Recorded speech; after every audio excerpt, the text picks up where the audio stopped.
కూడి వచ్చిన మీ అందరికీ నా హృదయపూర్వక వందనాలు నేను తెలియజేస్తున్నాను.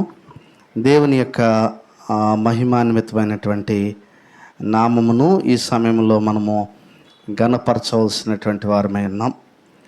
దేవుడు ఇచ్చినటువంటి ఒక గొప్ప అవకాశం ఇది. మనము ఆయనను ఆరాధించటము, భూమి మీద ఆయనను ఆరాధించట కంటే గొప్పది ఏమీ లేదు. ఎందుకనంటే ఏ దేవుడైతే మనం సృష్టించాడో ఆ దేవుణ్ణి మనం గుర్తించి ఆయనకు సాగిలపడుట, లేదంటే ఆయనను మొరుక్కుట ఆరాధన ద్వారా అనేటువంటి జరుగుతుంది. ఎందుకనంటే ఆయనను ఇందాక చక్కని కీర్తన గ్రంథం నుంచి చక్కని వచనాల్ని మనందరం కూడా నిలవబడి పలికాం. రండి ఆయన సన్నిధిని నమస్కారం చేద్దామని మోకరించదామని చక్కనటువంటి వచనాలు. ఎందుకనంటే ఒక ఆరాధన కూడుకున్నట్టుకు తగినటువంటి ఒక భావాన్ని తెలియజేసేటువంటి వచనాలు. ఎందుకనంటే మనలను అందులో చక్కని మాట మనలను సృజించిన యెహోవా సన్నిధిని మోకరించదుము. కనుక మనలను దేవుడు సృష్టించాడు. అంత మాత్రమే కాదు, మనల్ని దేవుడు ఎంత ప్రేమించాడంటే తన యొక్క కుమారుని యొక్క రక్తము ద్వారా మనమెవరునూ నశించిపోకున్నట్లు ఆయన రక్తం వలన మనలను కడిగినటువంటి విధానాన్ని కూడా మనం చూస్తూ ఉన్నాం.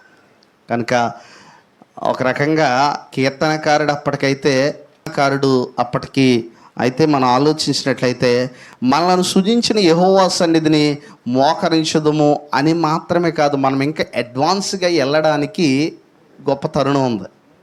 ఎందుకనంటే మనం ఆలోచించినట్లయితే ఎందుకు అనంటే మనల్ని సృజించిన యెహోవా సన్నిధిని మోకరించుదుము అన్నదానికంటే లోతైనటువంటిది ఏంటంటే ఆయన సృజించినటువంటి విధానాన్ని బట్టి దేవుని కృతజ్ఞతాస్తుతులు చెల్లించడం అనేటువంటిది మాత్రమే కాదు, కానీ మనలను ఆయన రక్తము ద్వారా కడిగినందుకు కూడా మనం అడ్వాన్స్గా అంటే ఒక రకంగా దాన్ని కూడా మనం యాడ్ చేయవచ్చును. ఎందుకనంటే కొత్త నిబంధన విశ్వాసమునకు వచ్చేటప్పటికి ఆయన రక్తము కూడా మన కొరకు చిందించబడింది, ఆయన కుమారుని యొక్క రక్తం. కనుక యేసుక్రీస్తు రక్తము ద్వారా ఆయనను ఆరాధించేటువంటి భాగ్యమును మనకు అనుగ్రహించినందుకు దేవునికి మనము సదాకాలము మోకం చూసినటువంటి వారమే ఉన్నాం.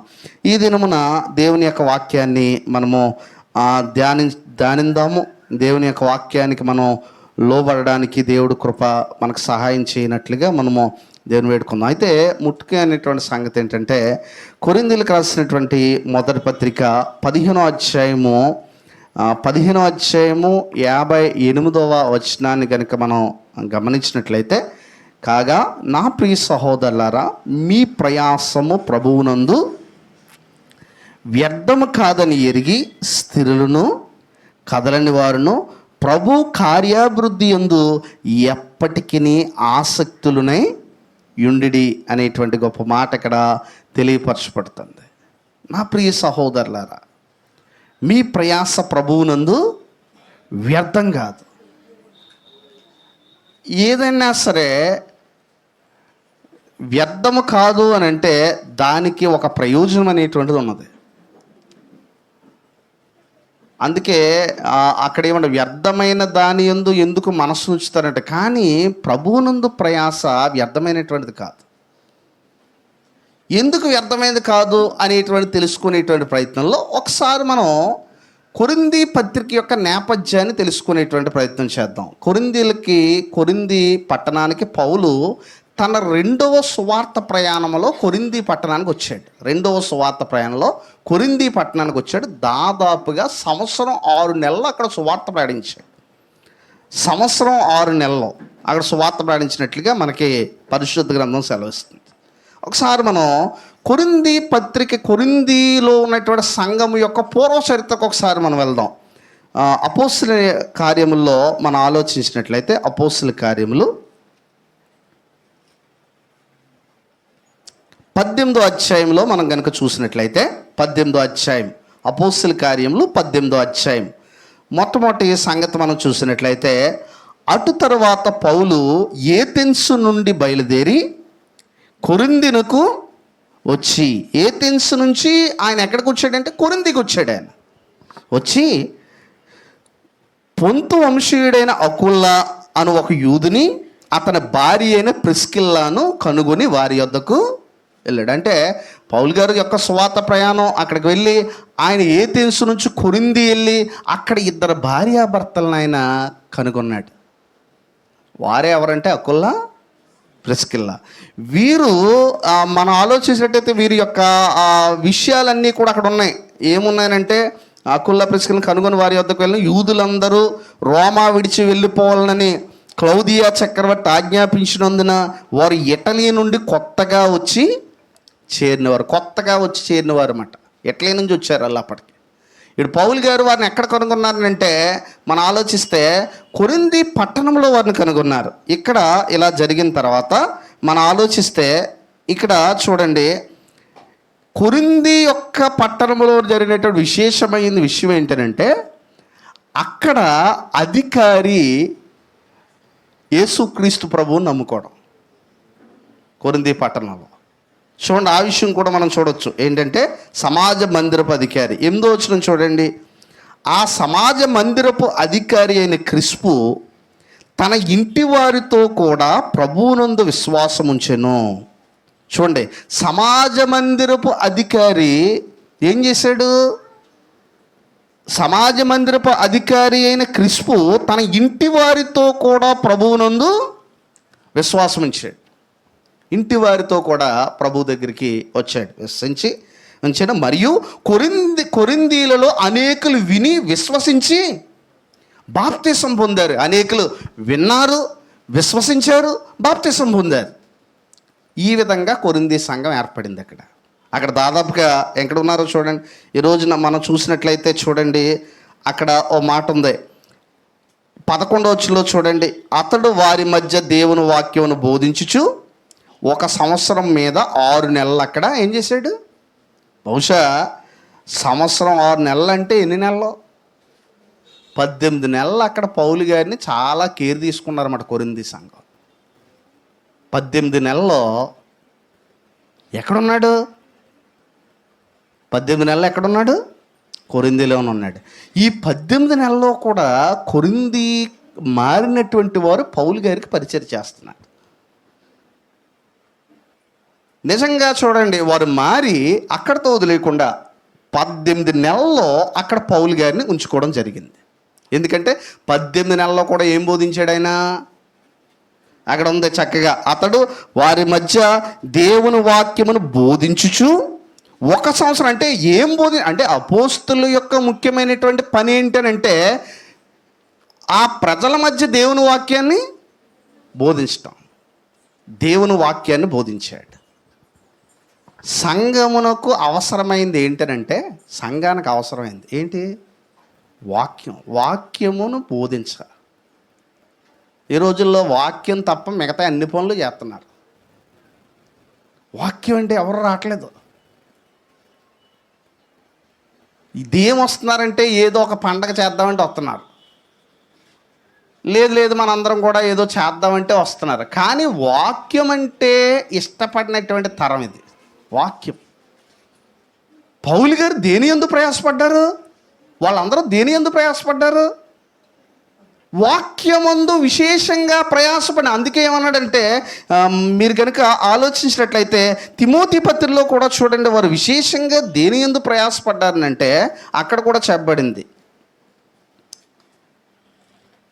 చూడండి, తిమోతికి రాసినటువంటి పత్రిక ఇందులోనే మనం చూస్తే చూడండి, అక్కడ ఏమంటున్నాడు? 1 తిమోతి 5వ అధ్యాయము 17వ వచనము. 1 తిమోతి 5:17లో ఈ విధంగా ఉంది. బాగుగా పాలన చేయు పెద్దలను విశేషముగా వాక్యమందును, దేని యందు? విశేషముగా వాక్యమందును ఉపదేశమందును ప్రయాసపడు వారిని. అంటే దేంట్లో ప్రయాసపడేవారిని? సంఘానికి నేర్పించవలసింది ఏంటి? వాక్యం. ఏం నేర్పించాలి? వాక్యం. విశేషముగా వాక్యమందును ఉపదేశమందును, ప్రీచింగ్ అండ్ టీచింగ్. వాక్యమందును అంటే అంటున్నాడు ఏమన్నాడంటే, అక్కడ చెప్తున్నాడు ఏమన్నాడనంటే ఉపదేశమందు, వాక్యమందును ఉపదేశమందును ప్రయాసపడు వారిని ఏమన్నాడు తెలుసా అండి? బైబిల్లో అందరికీ సన్మానం చేయమన్నది, కానీ ఇక్కడ దేవుని సేవకుల దగ్గరికి వచ్చినప్పుడు రెట్టింపు సన్మానములకు పాత్రులుగా ఎంచుము. అందరి దగ్గర సన్మానం అనే పదం వాడబడింది, కానీ ఎవరైతే దేవుని యొక్క వాక్యాన్ని బోధిస్తున్నారో వారిని గౌరవించవలసినటువంటి అవసరమా? బైబిల్ వాక్యం చెప్తుంది అది. ఇక్కడ ఏమంటున్నాడంటే అందరి దగ్గర సన్మానం అనే మాట వాడి, ఎవరైతే విశేషముగా ఏమన్నాడనంటే ఉపదేశమందును వాక్యమందును ప్రయాసపడేటువంటి వారిని రెట్టింపు సన్మానమునకు పాత్రలుగా ఎంచమని చెప్తుంది బైబిల్. చక్కని మాట. అందుకే పౌలు గారిని 18 నెలల వాళ్ళు పెంచారు. 18 నెలలు ఎక్కడ ఉన్నాడు ఆయన? కొరింథీలో ఉన్నాడు. ఆ కొరింథీ సంఘం ఏం చేసిందంటే ఆ కొరింథీ సంఘం పౌలు గారి మీద కేర్ చేస్తుంది. అయితే ఒక విషయం ఏంటంటే 18 నెలలు అక్కడ ఉన్న తర్వాత కొరింథీ పత్రిక అసలు ఎందుకు రాయవలసి వచ్చింది? కొరింథీ నేపథ్యాన్ని మనం చూస్తాం. అక్కడ ఎప్పుడు వచ్చాడు? సెకండ్ మిషనరీ జర్నీలో ఆయన వచ్చాడు. వచ్చి అక్కడ అకుల్లా ప్రిస్కిల్లాను కనుగొని, ముఖ్యంగా సమాజ మందిరపు అధికారి కూడా వాక్యాన్ని విని విశ్వసించి తన ఇంటి వారందరూ విశ్వసించారు. కొరింథీలో అనేకులు ఏం పొందారు? బాప్తిసం పొందారు. ఇదే విషయాన్ని మన అపోస్తలుల కార్యాలు 18వ అధ్యాయంలో చూస్తాం. అయితే సంఘం ఏర్పడిన తర్వాత ఖచ్చితంగా సంఘములో ఏదో ఒక సమస్య ఉంది. చాలా జాగ్రత్తగా దీన్ని అర్థం చేసుకోవాలి. ఏంటంటే బైబిల్ గ్రంథంలో కొరింథీ పత్రిక రాయడానికి గల ముఖ్య ఉద్దేశం ఏంటంటే చాలా జాగ్రత్తగా గమనించాలి. కొరింథీ పత్రిక రాయడానికి గల ముఖ్య ఉద్దేశం ఏంటి? ఎక్కువగా పత్రికలు ఎందుకు రాశారంటే బైబిల్లో సమస్యలను పరిష్కరించడానికి. పత్రికలు ఎవరికంటే సంఘమునకు. అందుకే మీరు చూడండి, కొరింథీ పత్రిక రాసేటప్పుడు అది ఎవరికి రాశాడనేటువంటి అడ్రస్సింగ్ మొట్టమొదటి చెప్తూ ఉంటాడు. చూడండి, కొరింథీలకు రాసినటువంటి మొదటి పత్రిక 1వ అధ్యాయంలో చూడండి, 1వ అధ్యాయము 2వ వచనంలో చూడండి, 1-2లో మొదటి కొరింథీ 1-2లో కొరింథీలోనున్న దేవుని సంఘమునకు అనగా క్రీస్తు యేసునందు పరిశుద్ధపరచబడిన వారే పరిశుద్ధులుగా ఉండుటకు పిలువబడిన వారికి. ఇక్కడ చెప్తున్నాడు చూడండి, కొరింథీలో ఉన్న దేవుని సంఘమునకు అనగా క్రీస్తు యేసునందు పరిశుద్ధపరచబడిన వారై పరిశుద్ధులుగా ఉంటకు పిలువబడిన వారికి మనకును ప్రభువుగా ఉన్న మన ప్రభు అయిన యేసుక్రీస్తు నామమున ప్రతి స్థలములో ప్రార్థించు వారందరికీ శుభమని చెప్పి ఎవరికి రాశాడు పత్రిక? సంఘానికి రాశాడు. కొరింథీ సంఘానికి పత్రిక రాయడానికి 5 కారణాలు ఉన్నాయి. 5 కారణాలు, 5 సమస్యలు కొరింథీ ప్రాంతంలో ఉన్నాయి. క్షమించండి, కొరింథీ సంఘంలో ఉన్నాయి. కొరింథీ సంఘంలో అన్యులు ఉన్నారు, యూదులు ఉన్నారు, పేదలు ఉన్నారు, ధనికులు ఉన్నారు. కొరింథీ సంఘంలో 5 సమస్యలు ఉన్నాయి. ఎప్పుడైనా సరే ఒక సంఘంలో సమస్య ఉంటే ఆ సమస్య పరిష్కరించబడాలి. ఇప్పుడు చాలాసార్లు చూడండి, చాలా సందర్భాల్లో మీరు చూడండి, మన సంఘంలో సమస్యలు ఉన్నాయని చెప్పడం ముఖ్యం కాదు, ఆ సమస్యలను పరిష్కరించడానికి నేను ఏం చేస్తున్నాను అనేటువంటి చాలా ముఖ్యం. కొంతమంది ఆ సంఘాలలో సమస్యలను పరిష్కరించడానికి నేను ఏ విధంగా పాటుపడుతున్నాను, తప్పు ఉందని ఎవరైనా చెప్తారు. కానీ తప్పును సరిచేసేటువంటి వాడు ప్రభు మనసు కలిగిన వాడు. లోపం ఉందని చెప్పడం ముఖ్యం కాదు, ఆ లోపాన్ని సరిచేయటకే పత్రిక రాశాడు కొరింథీ సంఘాన్ని, లోపాన్ని సరిచేయటానికి. మిస్టేక్ చెప్పేవాడికంటే మిస్టేక్ని సరిచేసేటువంటి వాడు ఉన్నతమైన వాడు. పౌలు గారు అదే చేశారు. పౌలు గారు చేసినటువంటి ముఖ్యమైనటువంటి సంగతి ఏంటంటే దాన్ని ఏం చేశాడంటే ఆయన సరిచేశారు. 5 రకాల సమస్యలు కొరింథీ సంఘంలో ఉన్నాయి. మొట్టమొదటి సమస్య, కొరింథీ సంఘంలో విభేదాలు ఉన్నాయి, గ్రూపిజం ఉంది. సంఘంలో గ్రూపిజం ఉండడానికి వీల్లేదు. ఎందుకోనంటే ఒకసారి మీరు చూడండి, 1 కొరింథీ 1వ అధ్యాయంలో చూడండి ఏమంటున్నాడు. 1 కొరింథీ 1వ అధ్యాయం, విభేదాలు, డివిజన్స్. మొట్టమొదటి సమస్య ఏంటంటే డివిజన్స్. 1 కొరింథీ 1వ అధ్యాయము 10వ వచనంలో మొట్టమొదటి సమస్య అక్కడ చెప్తున్నాడు. ఏంటి అక్కడ? సహోదరులారా, మీరందరూ ఏకభావముతో మాట్లాడవలననియు, మీలో కక్షలు లేక ఏక మనస్తోనూ ఏక తాత్పర్యముతోనూ, మళ్ళీ ఏమన్నాడు? మీరు సన్నదులై ఉండవలననియు మన ప్రభు అయిన యేసు క్రీస్తు పేరిట మిమ్మును ఏం చేస్తున్నాడు? సంఘములో ఇక్కడ చెప్తున్నాడు ఏమంటాడంటే, మీరందరూ ఏ భావంతో ఉండాలి? ఏకభావంతో. కానీ ఇక్కడ ఏం జరిగిందంటే, కొరింథీ సంఘంలో, నా సోదరులారా, మీలో కలహములు కలవని మిమ్మును గూర్చి క్లోయే ఇంటి వాడి వలన నాకు తెలియవచ్చును. మీలో ఒకడు పౌలు వాడు అంటున్నాడు, ఒకడేమంటున్నాడు? అపోల్లో వాడు అంటున్నాడు. ఎప్పుడైతే మనుషులు వాక్యం కంటే మనిషికి విలువిచ్చారో అక్కడ గ్రూపిజం ఏర్పడుతుంది. కనుక సంఘంలో గ్రూపులుగా ఉండడానికి వీల్లేదు. ఇక్కడ చెప్తాడు, మీలో డైరెక్ట్గా రాసేసాడు ఆయన. మీలో ఒకడు పౌలు వాడు, మీలో ఒకడు ఏమన్నాడు? కేపవాడు, ఇంకేమంటున్నారు కొంతమంది, మీలో ఒకడు అప్పుల్లో వాడు, ఇలా అంటున్నారు. కానీ ఆయన ఏమన్నాడు? కింద చెప్పాడు 13వ వచనంలో, క్రీస్తు విభజించబడి ఉన్నాడా? పౌలు మీ కొరకు సిలువేయబడిన పౌలు నామమున మీరు. ఎక్కువ మన హృదయాల్లో క్రీస్తు ప్రభు ఉన్నాడా? క్రీస్తు ప్రభువుని అన్నిటికంటే ఎక్కువగా మనం ప్రేమించగలిగాం. క్రీస్తు ప్రభువు తప్ప మరి ఎవరైనా సరే మన మనసులో ఉన్నట్లయితే ఖచ్చితంగా ఆ మనిషిని బట్టి మనం వచ్చేస్తాం. క్రీస్తు ప్రభువు ప్రథమంగా ఉండాలి. అది మొట్టమొదటి సమస్య కొరింథీ సంఘంలో. రెండవ సమస్య ఏంటంటే, మనం ఆలోచించినట్టయితే ఇమ్మొరాలిటీ, అనైతిక జీవనం. కొరింథీ సంఘంలో ఉన్న రెండవ సమస్య ఏంటంటే అనైతిక జీవనం. ఏంటి అనైతిక జీవనం అంటే, కొరింథీ సంఘములో జరిగినటువంటి తప్పు ఏంటంటే, పౌలు గారు అయితే డైరెక్ట్గా రాసేశారు. 1 కొరింథీ 5వ అధ్యాయము 1వ వచనంలో చూడండి ఏం రాశాడు అన్న రెండవ కారణం.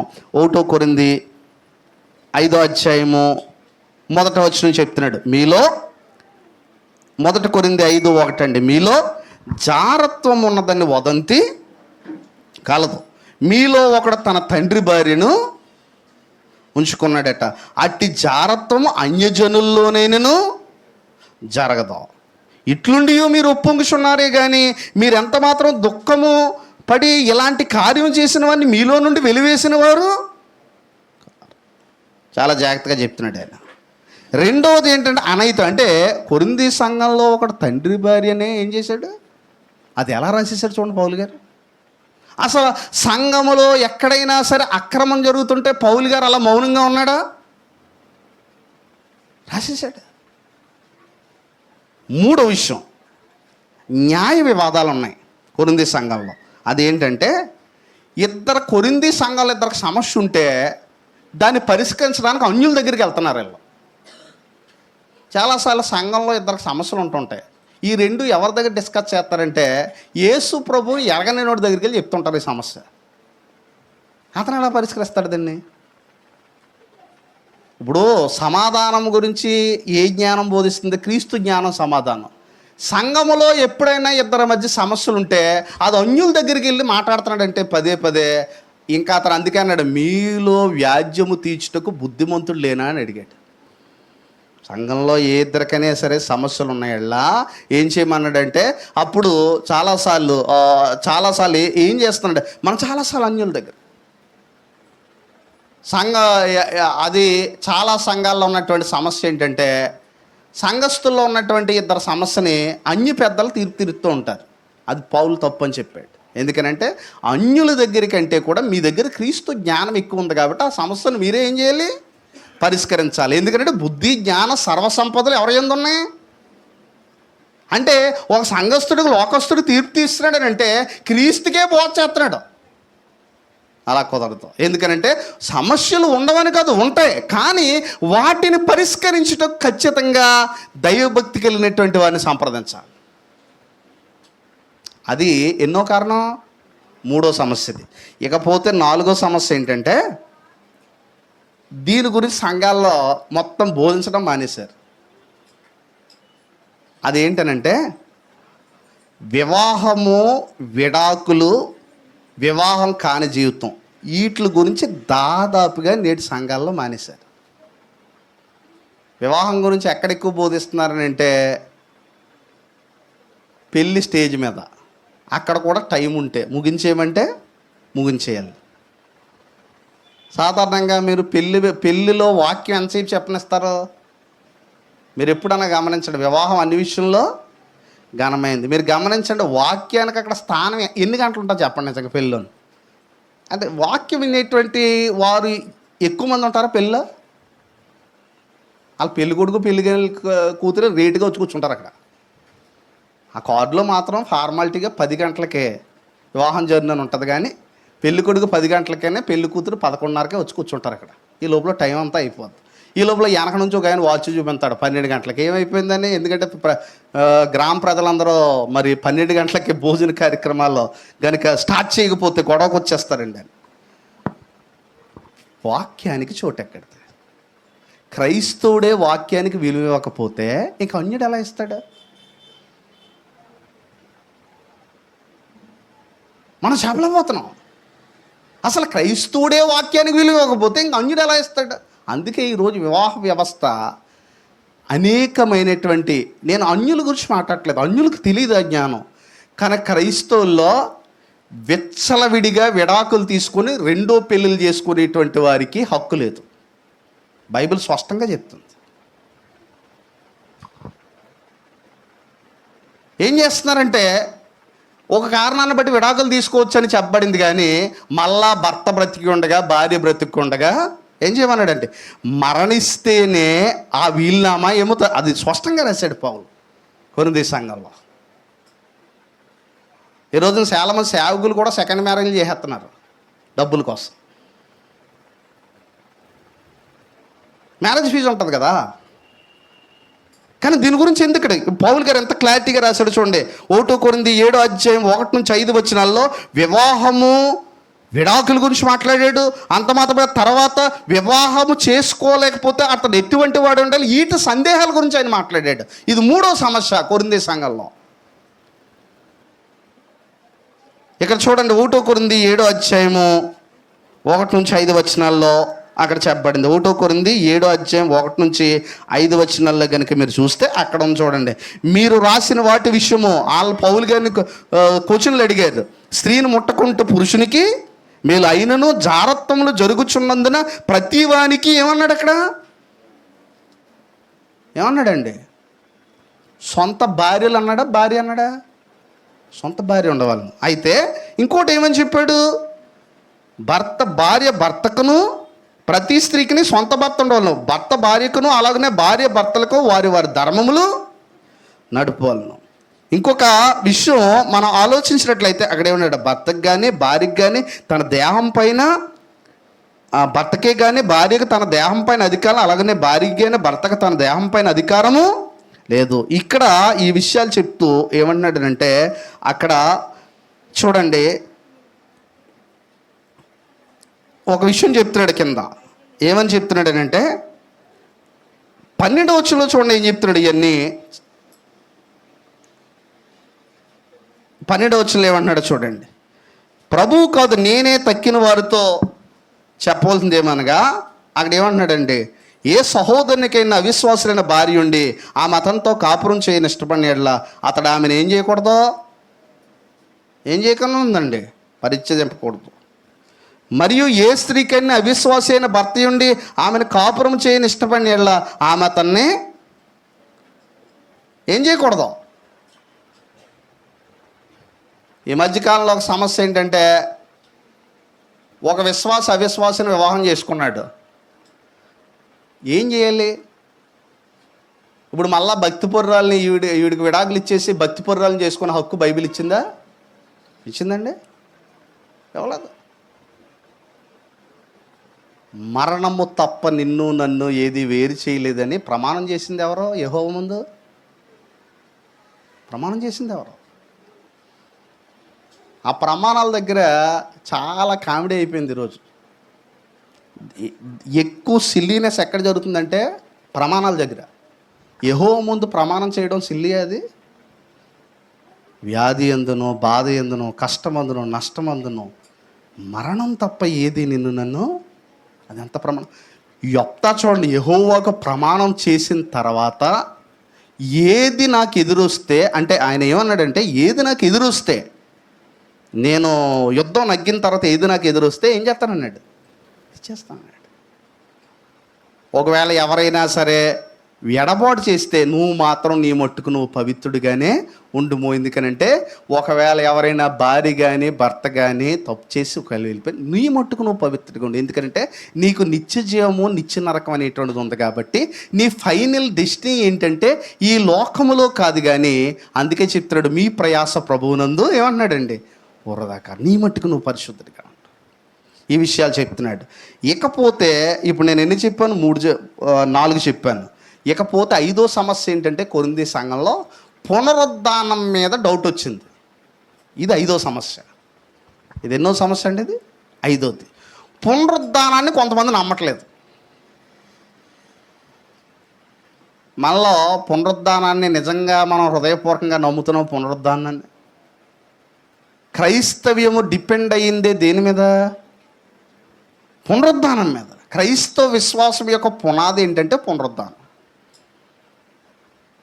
పునరుద్ధానము గురించి ఇక్కడ చూడండి, మీ ప్రయాస, మన మూలవాక్యం చదువుకున్నాం, మీ ప్రయాస ప్రభువునందు వ్యర్థం కాదు. అంటే అసలు దేని గురించి మాట్లాడుతున్నాడు ఆయన, మీ ప్రయాస ప్రభువునందు వ్యర్థం కాదు గనుక స్థిరులను కదలని వారును ఎప్పటికీ ప్రభువు కార్యాభివృద్ధి ఏమై ఉండమన్నాడండి, ఆసక్తి లేండి. సాధారణంగా దేవుని పనిచేసేటువంటి వరకు ఆ జీవితాలు కొన్నిసార్లు మనం పరిచర్య చేస్తున్నా, దేవుని కొరకు కష్టపడుతున్నా, దేవుని కొరకు బ్రతుకుతున్నా భూమి మీద ఏ మేలు జరగనట్టుగానే మనకు కనబడుతుంది. అవునా కదండి, ఉంటుంది ఖచ్చితంగా చాలామంది జీవితాల్లో.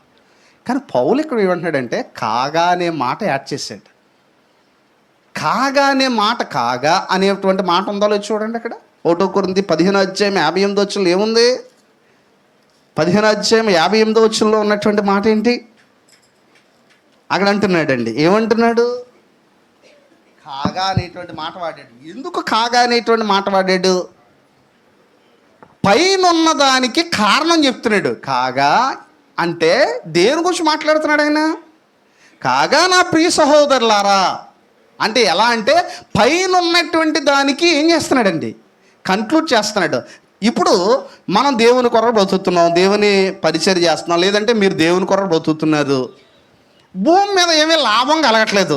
చాలాసార్లు నేను దేవుని కొరకు ఎంత ప్రయాసపడుతున్నా, దేవుని కొరకు ఎంత ప్రయాసపడి ప్రభువునందు ఎంతో ప్రయాసపడుతున్నా, ప్రభువు కొరకు బ్రతుకుతున్నా, జీవితం ఎలా గడుస్తుంది, వృధా అయిపోతుంది అని మీరు అనుకోవడానికి వెళ్ళలేదు. కాగా నా ప్రియ సహోదరులారా ప్రభువునందు మీ ప్రయాస వ్యర్థము కాదని ఏమంటున్నాడండి, ఎరిగి. ఎందుకు వ్యర్థం కాదంటే పునరుద్ధానం ఉంది, మర్చిపోకండి. అక్కడ దేని గురించి మాట్లాడుతున్నాడు, పైన పునరుద్ధానం గురించే మాట్లాడుతున్నాడు.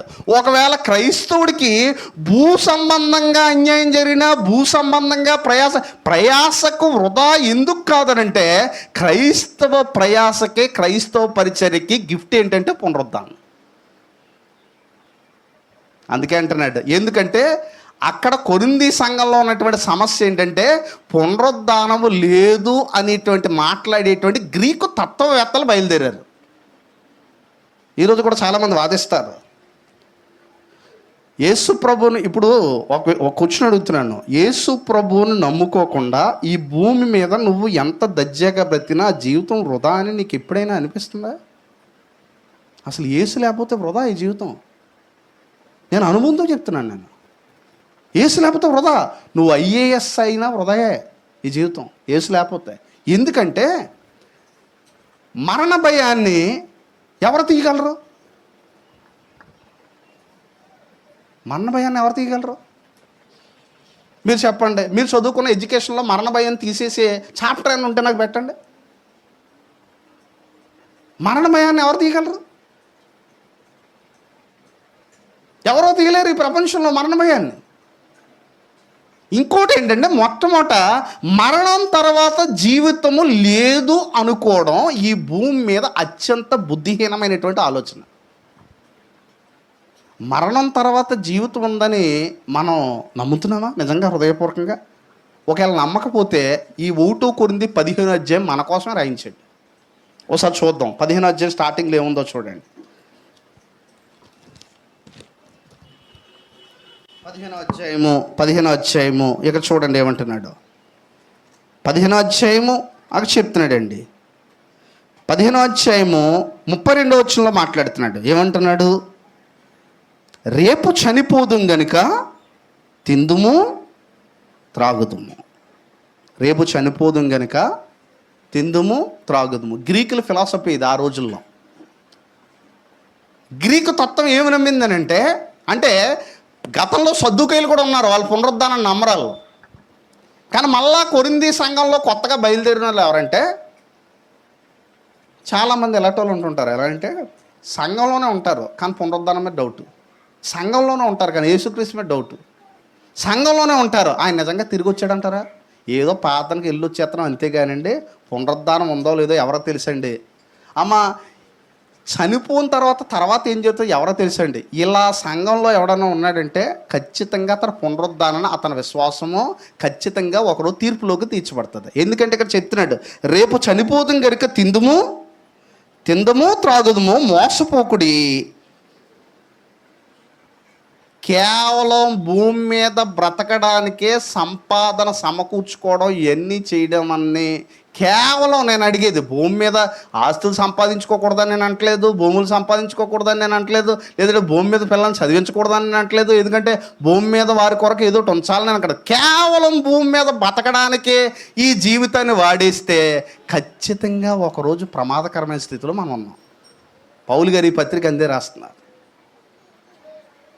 ఇక్కడ చెప్తున్నాడు ఏమన్నాడంటే, రేపు చనిపోదాం కనుక తిందుము త్రాగుదుము, మోసపోకుడి అనే మాట వాడాడండి. ఏమన్నాడండి అంటే, ఈరోజు నిజమైన మోసం ఎక్కడ జరుగుతుందో తెలుసండి, పాల్లో కల్తీ కాదు. ఇక్కడ మోసం జరిగేది ఎక్కడంటే, మోసం ఎక్కడ జరుగుతుంది ఈరోజు? మోసం అనే పదానికి మనం ఇచ్చేదేంటి? మనం చాలా మోసపోకుండా ఉండడానికి కొంత జ్ఞానం నేర్చుకుంటాం. అదేంటంటే, సాధారణంగా మనం ఏం చేస్తామంటే, ఏదన్నా కొనాలంటే, ఇప్పుడు కారు కొనాలి, ఎవరిని తీసుకెళ్తాం? మనం తెలిసినోడిని తీసుకెళ్తాం. ఎందుకు? మోసపోకూడదు. లేదంటే ఏదన్నా ఒక వస్తువు కొనాలి, ఎక్కువ కాస్ట్ ఉన్నది, ఎవరిని తీసుకెళ్తాం? తెలిసినోడిని తీసుకెళ్తాం. తెలిసినోడిని ఎందుకు తీసుకెళ్తాం? మోసపోతామని భయం. కానీ ఇప్పుడు అందరూ మోసపోయేటువంటి, ఎక్కువ మంది మోసపోయేది ఏంటంటే, మరణం తర్వాత జీవితం లేదు అని ఎవరిని తీసుకెళ్తున్నారంటే, అసలు ఇంకా పునరుద్ధానం నమ్మలేని మాదిరిగా తీసుకుంటున్నారు. అందుకు మోసపోతారు ప్రపంచం అంతా కూడా. మరణం తర్వాత పునరుద్ధానం ఉంది అని చెప్పడానికి మరి ఎవరిని తీసుకోవాలి మనం అంటే, యేసుక్రీస్తుని తీసుకోవాలి. యేసుక్రీస్తు చెప్పాడు, మరణం తర్వాత జీవితం ఉందని తన జీవితంతో నిరూపించాడు ఆయన. యేసుక్రీస్తు, ఈ విషయంలో యేసుక్రీస్తుని తప్ప ఈ ప్రపంచంలో మనం ఎవరు నమ్మినా మోసపోతాం ఒకరోజు. పునరుద్ధానం ఉంది. పునరుద్ధానం ఎంత గొప్పదంటే చూడండి, ఆయన ఏమంటున్నాడు చూడండి, ఆయనే మాట్లాడు ఏమంటున్నాడో చూడండి. యేసుప్రభు వారు మరి ప్రకటన గ్రంథము 1వ అధ్యాయంలో చెప్తున్నాడు. ఆయన ప్రకటన గ్రంథము 1వ అధ్యాయము నాకు చెప్తున్నాడండి. 1వ అధ్యాయము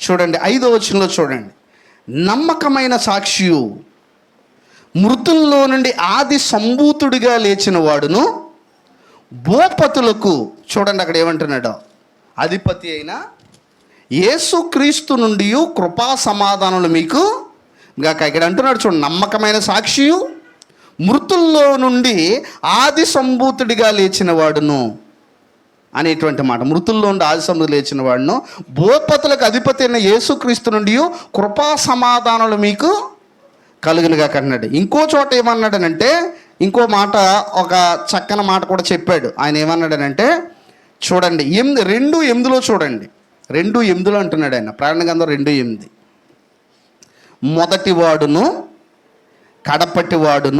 కడపటి వాడునయ్యుండి. 2:8 అండి. ప్రకటన గ్రంథం 2:8 ఏముంది?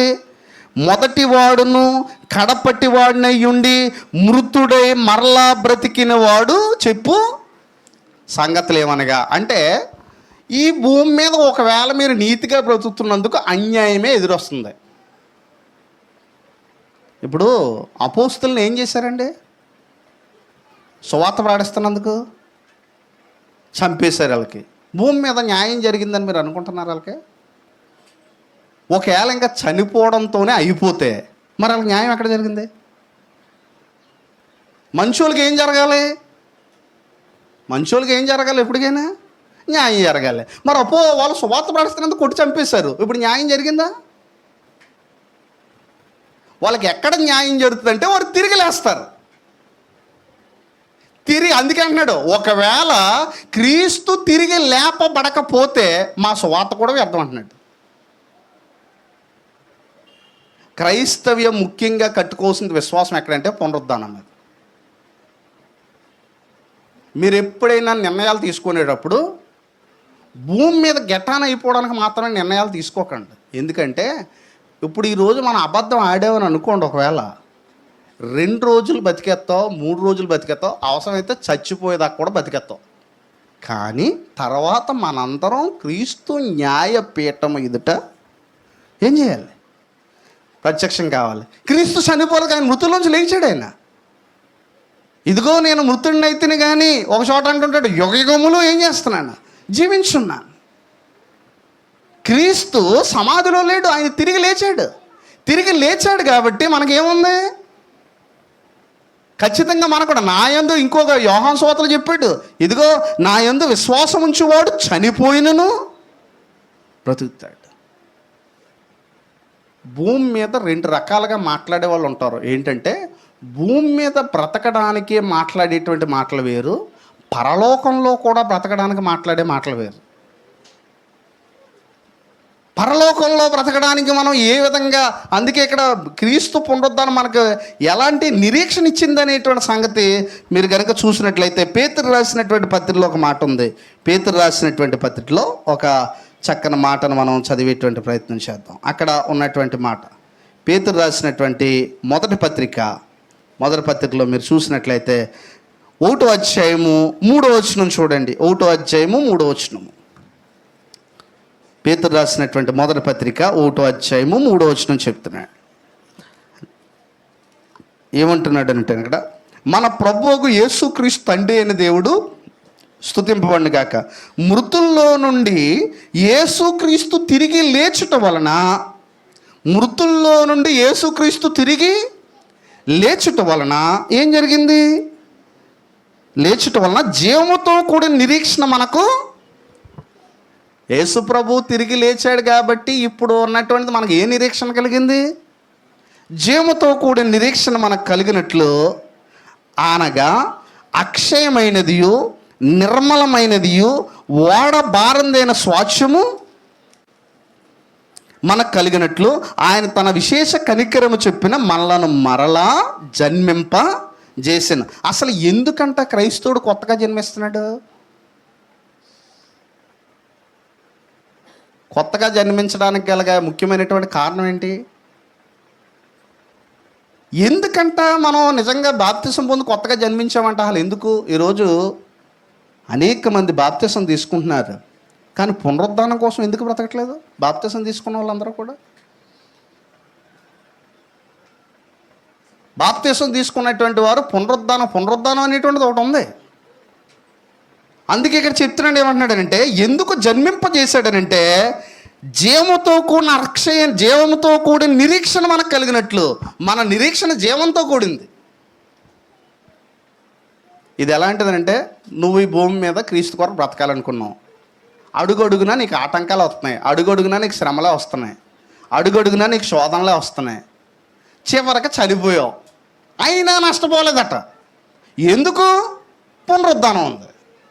మరి పునరుద్ధానికి ఎవిడెన్స్ ఏంటి? యేసు ప్రభు ఈ లోకానికి వచ్చి ఏం చేశాడు? తిరిగి లేచాడు.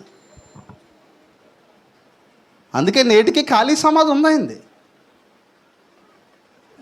ఈ భూమి మీద తిరిగి లేచిన ఆయన ఎవరైనా ఉన్నారా? ఎవరు తిరిగి లేచారు? ఇప్పుడు సాధారణంగా ఈ మాటలు చెప్పినప్పుడు ఇదంతా పెద్ద కట్టుకథ అంటారు. పౌలేమి అజ్ఞాని కాదు, పౌలేమి చదువుకోలేనాడు ఏమి కాదు, సకల శాస్త్రాలను అధిగమించినాడు పౌలు. ఈ మాటలు రాసేది నక్షత్రాల గురించి కూడా రాశాడు ఆయన, ఆస్ట్రానమీ గురించి రాశాడు ఆయన.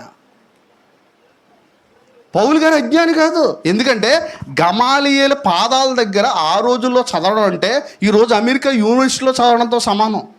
అంత డబ్బులు ఖర్చు పెట్టి మరీ గమాలియేలు పాదాల దగ్గర చదువుతారు. అలాంటి వాళ్ళు దిట్ట పౌలు, ధర్మశాస్త్రం బాగా ఎక్స్పర్ట్. ఆయనకి మళ్ళా ఎక్కడికన్నా వెళ్తే అక్కడికి వెళ్ళి వాళ్ళ జ్ఞానం కూడా తెలుసు ఆయనకి, అన్యులు ఎలా.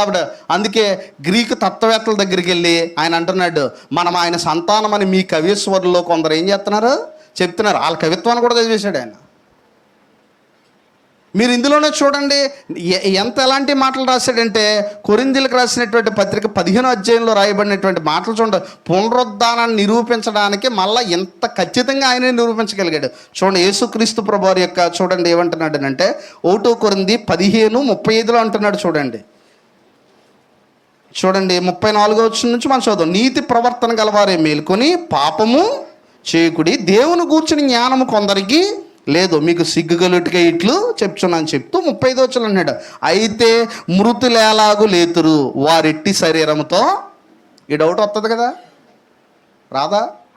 ఎలా లేస్తారండి? లేయిస్తారని చెప్తున్నారు, ఎలా లేస్తారు? ఈ ప్రశ్న వస్తుంది అందరికన్నా. మొత్తం అన్నిటితో నిరూపించాడు ఆయన, ఎలా లెగిస్తారో చెప్పాడు ఆయన. ఈ 15వ అధ్యాయము ద స్పెషల్ అబౌట్ రిజరక్షన్, ఎలా లేస్తారో చెప్తున్నాడు.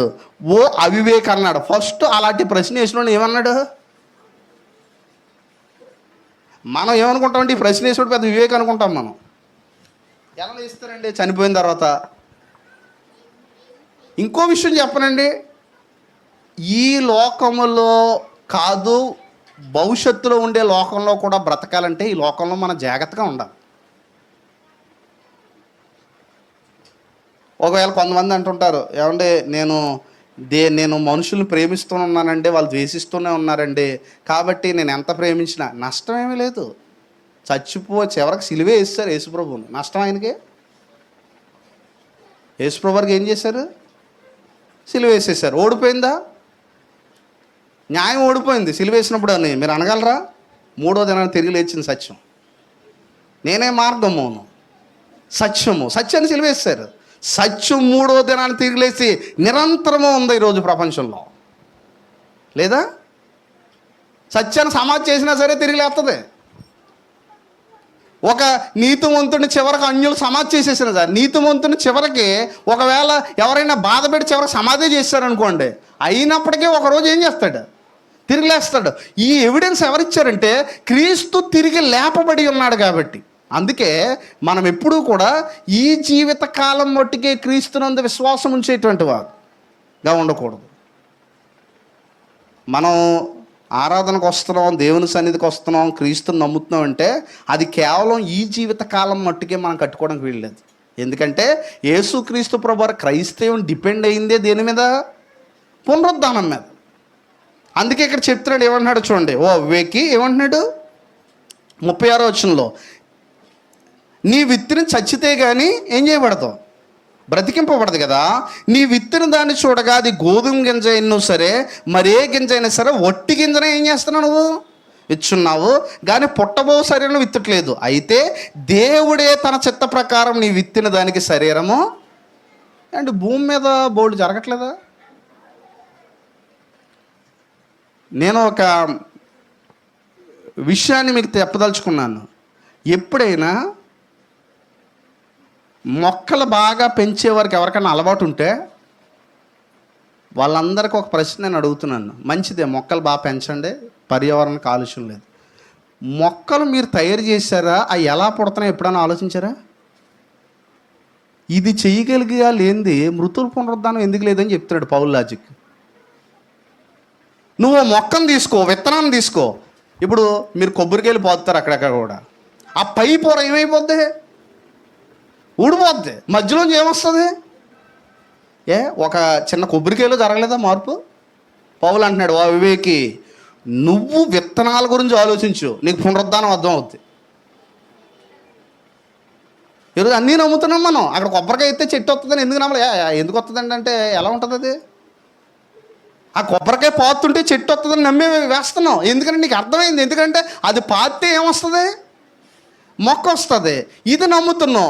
కానీ యేసుక్రీస్తు చనిపోయి తిరిగి లేచి నీ శరీరానికి కూడా ఒకరోజు పునరుద్ధానం ఇస్తాడు అనేటువంటిది మనం నమ్మలేకపోతాం. అందుకే ఇక్కడ చెప్తున్నాడు, ఏమంటున్నాడో చూడండి. అయితే దేవుడే తన చిత్త ప్రకారం నీ విత్తిన దానికి ఏమిస్తాడు? సరినిచ్చును. మరియు ప్రతి విత్తనమునకు దాని శరీరం ఇచ్చున్నాడు. మాంసమంతయు ఒక విధమైంది కాదు. మరి మహిమ శరీరం ఎలా ఉంటుంది? మాంసం అంతా ఒక విధమైంది కాదు. ఇది చాలా అద్భుతమైంది, లోకానికి తెలియని గొప్ప రహస్యం ఇది. క్రైస్తవుడు మాత్రమే అనుభవించగలిగే ఆనందం ఇది. అందుకే నిద్రించిన వారిని గురించి తెలియకుంటే నాకు ఇష్టం లేదని రాశాడు తెసలోని పత్రికలో. అసలు పౌలు ప్రయాసపడిందే పునరుద్ధానం కోసం, పౌలు బోధించిందే పునరుద్ధానం కోసం. ఆయన ఏమన్నాడంటే, కొంతమంది ఏం చేశారంటే, తెసలోనిక పత్రికలో ఉన్నటువంటి సమస్య ఏంటంటే, దేవుని కొరకు యథార్థంగా బ్రతికి చాలా కష్టాలు అనుభవించి, చాలా శ్రమలు అనుభవించి, యేసుప్రభు వస్తాడు కదా తీసుకెళ్ళిపోతాడో అని ఎదురు చూస్తున్న టైంలో వాళ్ళ ప్రియులు చనిపోయారండి. ఇప్పుడు సంఘస్థులకు టెన్షన్ వచ్చింది. ప్రభువా ఏంటి టెన్షన్ అంటే అక్కడ రాయబడిన అక్కడ చరిత్ర ఏంటంటే, మేము క్రీస్తు కొరకు బ్రతికాం, నిజాయితీగా బ్రతుకుతాం, కానీ మా వాళ్ళు ఏమైపోయారు? యేసు ప్రభు వచ్చి తీసుకెళ్తాడనే లోపలనే చనిపోయారు. ఇంకా జీవితాలు ఏంటని ఏడుస్తున్నారు. అప్పుడు వెంటనే అన్నాడు, నిద్రించిన వారిని గూర్చి తెలియకుండా నాకు ఇష్టం లేదని చెప్పి తెసలోనిక పత్రిక రాశాడు ఆయన. పౌలు ధైర్యం అలాంటిది. నాకు ఇష్టం లేదు, మీకు తెలియాలి నిద్రించిన వారిని గురించి.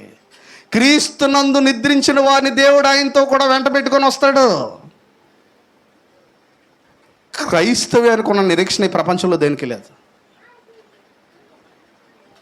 ఒకవేళ ఒక క్రైస్తవుడు యథార్థంగా బ్రతుకుచు, ఎంత గొప్పదంటే క్రైస్తవ్యం, యథార్థంగా బ్రతుకుచు ఆకలితో చచ్చిపోయాడు అనుకోండి, నష్టమేం లేదు, పునరుద్ధానం ఉంది. క్రైస్తవుడు ధనవంతుగా బ్రతుకుతూ యథార్థంగా బ్రతికాడు అనుకోండి, నష్టమేం లేదు. ధనవంతుడు దీనుడే యథార్థవంతుడిగా బ్రతికితే అతను కూడా ఏముంది? నిశ్చయం. అందుకే రాశాడు తెసలోని పత్రికలో. ఏమని రాశాడో చూడండి.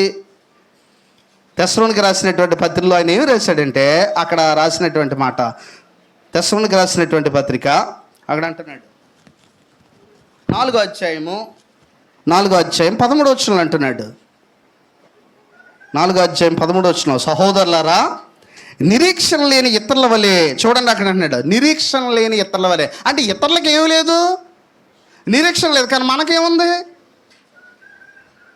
మన ప్రియులు ఎవరైనా చనిపోయారు అనుకోండి క్రీస్తునందు విశ్వాసం ఉంచి, మనం అన్యజనులంతా ఏడ్చేక్కల్లా.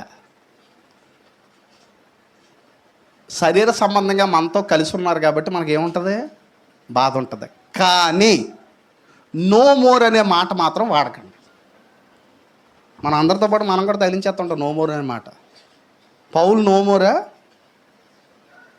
ఎక్కడున్నాడు పౌలు? ఇప్పుడు మనం ఎవరి గురించి అయితే మాట్లాడుకుంటున్నామో ఆ పౌల్ని మనం పరలోకంలో కలుసుకోమా?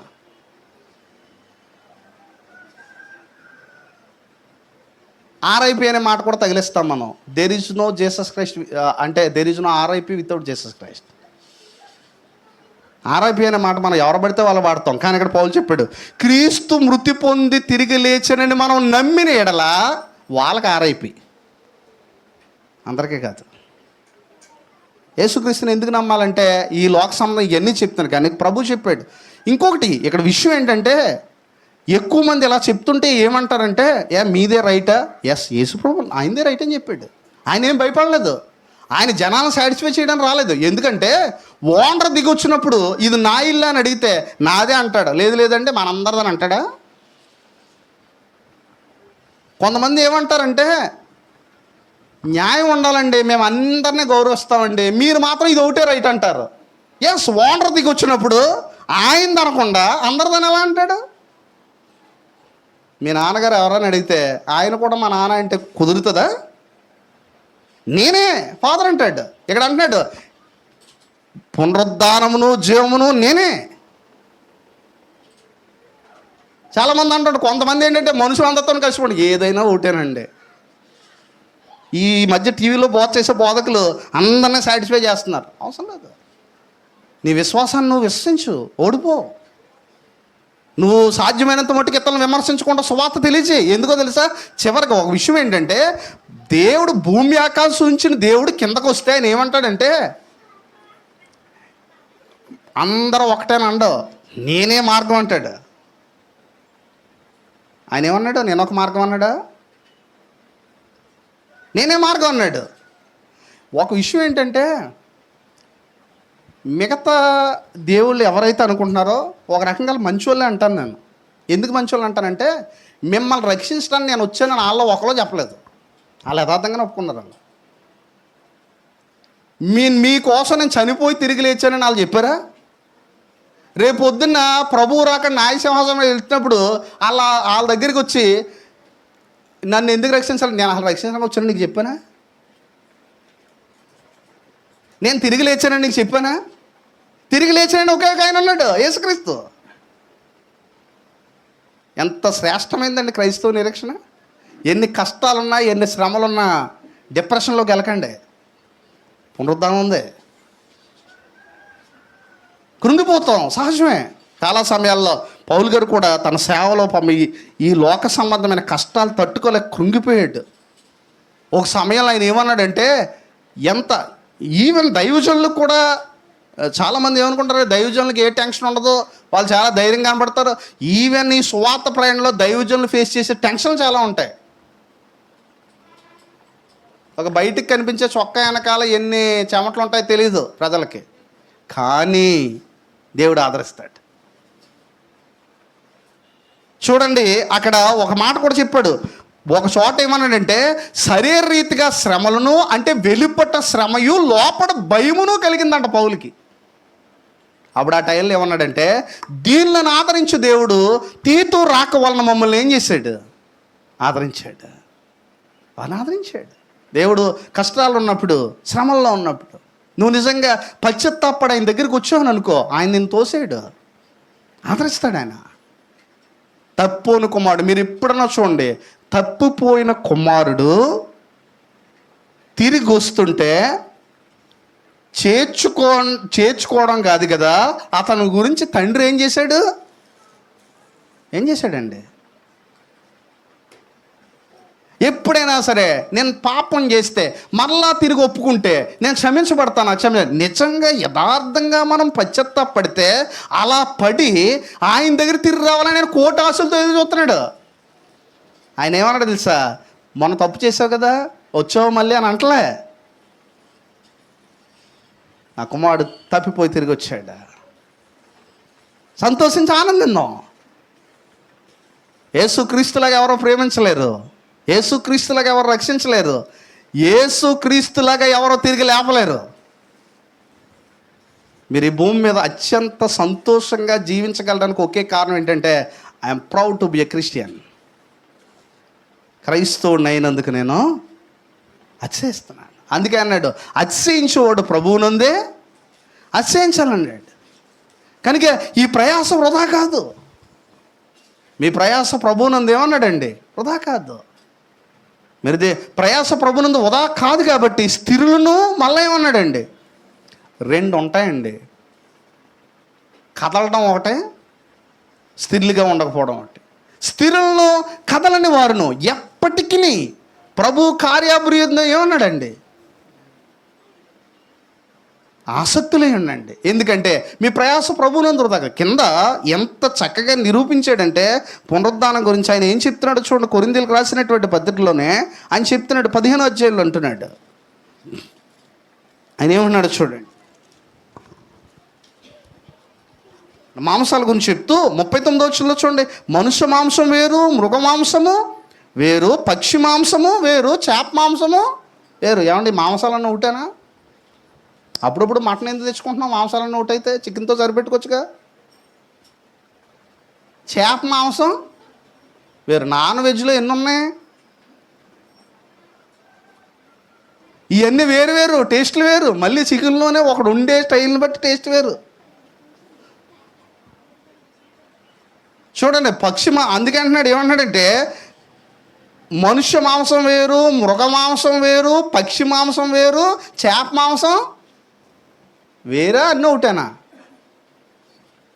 అన్నీ నిజంగా మీరు జనరల్గా ఆలోచించండి, అన్ని మాంసాలు టేస్ట్ ఒకేలా ఉంటాయా? మళ్ళీ చేపల్లో మళ్ళీ ఎన్ని రకాలు ఉన్నాయి? పలానా చేప దొరికితే నాకు పట్టిరండి అని ఎందుకంటాం మనం? చేపల్లో మళ్ళీ రకాలు ఉన్నాయి, ఇన్ని రకాలు ఉన్నాయి. అంత మాత్రం కింద ఏమన్నాడంటే, మరియు ఆకాశ వస్తు రూపములు కలవు, భూవస్తు రూపములు కలవు. ఆకాశ వస్తు రూపముల మహిమ వేరు, భూవస్తు రూపముల మహిమ వేరు. సూర్యుని మహిమ వేరు, సూర్యుని మహిమ చంద్రుని మహిమ ఒకటేనా? సూర్యుని మహిమ ఏంటి, చంద్రుని మహిమ ఏంటి? ఈ రెండు ఒకటేనా? కాదు. ఇప్పుడు సూర్యుడు చంద్రుడు ఒకటే అయితే ఏమవుద్ది? అవదు. ఎందుకంటే రాత్రి అంతా కూడా ఎండే కాస్తుంది, ఇంకా నైట్ అనేది ఉండదు. ఇంకా ఒకవేళ సూర్యుడు కూడా చంద్రుడు కూడా సూర్యులాగా వెలిగిపోతున్నాడు అని అనుకోండి, అసలు మనకి చీకటి అనేది ఉంటుందా? అని మహిమ వేరు, ఇది మహిమ వేరు. దేవుడు ఎలా సెట్ చేశాడో చూడండి. 24 గంటలు పగలే ఉంటే మీరు ఏం చేస్తారు? సైంటిఫిక్ ప్రకారంగా ఒక ఆయన ఏం చెప్పాడంటే, నిద్రపోవారు రాత్రి వేళ నిద్రపోరు అని తెస్సలోని పత్రికలో ఉంది. ఎక్కువసేపు నిద్ర పట్టేది రాత్రే, పగలు కాదు. ఎందుకంటే ఆ చీకటికి మనకు ఉన్నటువంటి రియాక్షన్ ఖచ్చితంగా ఎక్కువ చెప్పిన దాన్ని సైంటిఫిక్గా ఒక ఆయన ప్రూవ్ చేశాడు. దేవుడు చర్చ చేశాడు. పగలని రాత్రిని ఏం చేశాడు? ఆయన వేరుపరిచాడు. ఇంకో మాట చెప్తున్నాడు, మహిమను బట్టి ఒక నక్షత్రమునకు మరి ఒక నక్షత్రమునకు భేదము ఏమన్నాడండి? శాస్త్రవేత్తలు రీసెంట్గా చెప్పిన అధ్యాయం ఏంటంటే, నక్షత్రాల కింద నుంచి మనకు అన్నీ ఒకేలా కనబడుతున్నా ఆ నక్షత్రానికి ఈ నక్షత్రానికి భేదం ఉందని కనిపెట్టారు. క్రీస్తు శకం 58లో ఈ సైన్స్ అండ్ టెక్నాలజీ రాకముందే పౌలు రాశాడు, Bible is greater than science. A good science is always cooperates the Bible. ఒక మంచి సైన్స్ ఎప్పుడు కూడా బైబిల్ని ప్రోత్సహిస్తూనే ఉంటుంటుంది. ఈ సైన్స్ ఎవిడెన్స్లు అన్నీ కూడా ఏం చెప్తున్నాయంటే, బైబిల్ నిజము, ఆ యొక్క జీవితాలు నిజం, యేసుక్రీస్తు నిజం అని, అంతరిక్షంలో జరిగేటువంటి మహిమ అన్నటువంటి కూడా. ఎందుకంటే ఇవన్నీ పర్ఫెక్ట్గా చెప్పబడింది. ఇప్పుడు అంటున్నాడు, వీటి మహిమ వేరు కదా, అలాగునే నువ్వు పునరుద్ధానంలో నీకు మహిమ శరీరం ఉంటుంది, మర్చిపోకండి. ఎంత నిరూపించాడండి. అందుకే అంటున్నాడు, ఏమన్నాడో చూడండి, సహోదరులారా, ఓ మాట అంటున్నాడు 50 వచ్చండి, సహోదరులారా నేను చెప్పింది ఏమనగా, రక్త మాంసములు దేవుని రాజ్యమును స్వతంత్రించుకున్నారు, అక్షయతను స్వతంత్రించుకున్నది. ఇదిగో మీకు ఒక మర్మము తెలుపుచున్నాను, మనమందరము నిద్రించము కానీ నిమిషములో ఒక రెప్ప పోటున కడబూరం రోగ్గానే మనందరము మార్పు. ఒక విషయం తెలుసా అండి, మన ఏరియాలో లేదు కానీ చాలా ఏరియాల్లో డెడ్ బాడీని తీసుకెళ్ళేటప్పుడు క్రైస్తవ సమాలు తీసుకెళ్ళినప్పుడు పాట పాడుకుంటూ తీసుకెళ్తారు. ఒక నిరీక్షణ ప్రకటిస్తారు లోకానికి. అంచె దినమునందు దూత బోర మోగుచుండగా నేను కూడా చేరి ఉంది నచ్చటం. ఆ బాడీని తీసుకెళ్ళేటప్పుడు ఆ పాట ఎంతమంది హృదయాలను కదిలిస్తారు తెలుసా? సముద్రం రావడానికే భయపడతాం మనం. అవసరం లేదు. నిద్రించిన వారు దెయ్యాలు ఎవరో బైబిల్ చెప్తుంది. ఎవరు చెప్పారు ఈ న్యూస్? కానీ బైబిల్ చెప్తుంది. ఎందుకంటే మొన్నైనా తిరిగి ఏమైపోద్ది అన్నాడు, మొన్న అయిపోతుంది. ఆత్మ దాన్ని దయచేసిన దేవుని ఎదురు. ఇప్పుడు ఇక్కడ అంటున్నాడు, ఏమంటున్నాడు చూడండి, ఏమంటున్నాడంటే, మనమందరము నిద్రించము కానీ, ఒకవేళ మనలో ఎవరైనా సజీవులుగా ఉంటే ప్రభు రాకడ వచ్చేటప్పటికి నిద్రించము కానీ, నిమిషములో ఒక రెప్ప పోటున కడబూరం రోగ్గానే మనందరం ఏమవుతాం? మార్పు పొందుదము. అక్కడ అన్నాడండి, బూరం రోగును, అప్పుడు మృతులు అక్షయులుగా ఏం చేయబడతారు? లేకపోతే మనం మార్పు పొందుదము. క్షయమైన ఈ శరీరము అక్షయతను ధరించుకొనవలసి ఉన్నది, మత్స్యమైన ఈ శరీరము అమర్త్యతను ధరించుకొనవలసి ఉన్నది. ఈ క్షయమైనది అక్షయతను ధరించుకున్నప్పుడు ఈ మత్స్యమైనది, అంటే మత్స్యమైనది అంటే ఈ శరీరం ఏ శరీరాన్ని ధరించుకుంటుంది? మహిమ శరీరాన్ని ధరించుకుంటుంది. ఈ శరీరం అయితే ఏమైపోతుంది ఏదో రోజు? గొప్ప విశ్వాసం అండి క్రైస్తవ్యం అండి. ఈ రోజున అనేకులు ఈ విశ్వాసాన్ని ప్రకటించలేదు జనాలకి. ఎప్పుడు చూసినా ఏట్ల గురించి ప్రకటిస్తున్నారంటే క్రైస్తవ నిరీక్షణ అంటే అవి పెరిగితే ఓకే, అవన్నీ దేవుడు చేస్తాడు. మొదట ఆయన రాజ్యమును నీతిని వెతికితే అప్పుడు అవన్నీ మీకు ఏం చేస్తానండి. కానీ అసలు నిరీక్షణ ఏంటి క్రైస్తవ్యంది? అటు కింద కూడా చెప్తున్నాడు, ఏమన్నాడు చూడండి, ఈ క్షయమైనది అక్షయతను ధరించుకున్నప్పుడు ఈ మత్స్యమైందంటే ఈ శరీరం అమత్స్యతను ధరించుకున్నప్పుడు విజయమందు మరణం ఏం చేయబడింది. అంటే బోల్డ్ స్టేట్మెంట్ దిస్ ఇస్. ఈరోజు వాక్యాలు చదువుతుంటే మనకి ఏ విధంగా మనకు శక్తినిస్తున్నాయి. మరణాన్ని మింగివేసేదే సువార్త. మరణాన్ని మింగివేయగల వైద్యం ఏమైనా ఉందా ఈ ప్రపంచ చరిత్రలో? మరణాన్ని మింగివేసే వైద్యం ఏమైనా ఉందా? ఎంత వైద్యం చేసినా చనిపోకుండా ఉండడానికే చేస్తారు. కానీ మరణాన్ని మింగివేసేటువంటి మెడిసిన్ ఏమన్నా ఉందంటే సువార్త. విజయమందు మరణం ఏం చేయబడింది, మింగివేయబడింది. అప్పుడు చెప్పగలరు, ఏం చెప్పగలరనంటే, ఓ మరణమా నీ విజయం ఎక్కడ? పౌలు గారిని దగ్గరికి వచ్చి సువార్త పాటిస్తే నేను చంపేస్తా అన్నారనుకోండి, చంపినట్టే బ్రతుకుడు క్రీస్తే. అందుకే అంత ధైర్యంగా చెప్పగలడు. పునరుద్ధానం అందు విశ్వసించినాడు ఆయన. లోక సంబంధంగా ఏదో పోగేసుకోవడం సువార్తలోకి వచ్చినాడు కదా ఆయన. పునరుద్ధానం అందు విశ్వసించినాడు ఆయన. ఈ లోకంలో నీకు ఎవరు సహాయం చేయినా చేయకపోయినా యేసుక్రీస్తు నీకు సహాయం చేస్తాడు, తిరిగి లేస్తావు. ఈ విశ్వాసం చెప్పిన. అందుకే ఓ మరణమా నీ విజయం ఎక్కడ? ఎక్కడుంది విజయం? ఓ మరణమా నీకు విజయం ఎక్కడ? పునరుద్ధానంలో ఉంది. ఎందుకంటే ఆయన తిరిగి లేచాడు. సరే, ఇదంతా చెప్పడమే కాదట, నిరూపించాడు కూడా యేసుప్రభు వచ్చి. ఏమన్నాడంటే, ఆయన మనందరి పాపాల నిమిత్తము ఏం చేశాడండి, కల్వరి శిలువలో చనిపోయాడు, సమాధి చేయబడ్డాడు. సమాధి చేయబడి శరీరాన్ని అక్కడే వదిలేసాను, పరలోకం వల్ల అదే శరీరం ఏం చేయబడింది. అక్కడ సాక్షులు ఉన్నారండి, యేసుప్రభు సమాధి దగ్గర సాక్షులు ఉన్నారండి. అందుకే ఆయన గురించి ఉంది, మరణము ఆయన బంధించుట అసాధ్యం. ఎప్పుడైనా మీకు మనకు అనిపిస్తుందా మరణం మనల్ని కూడా బంధించుంటే అసాధ్యమని? ఎప్పుడైనా అనుకున్నాం కదా మరణం మనల్ని బంధించుంటే అసాధ్యం తెలుసా సువార్త నమ్మేటువంటి వారికి?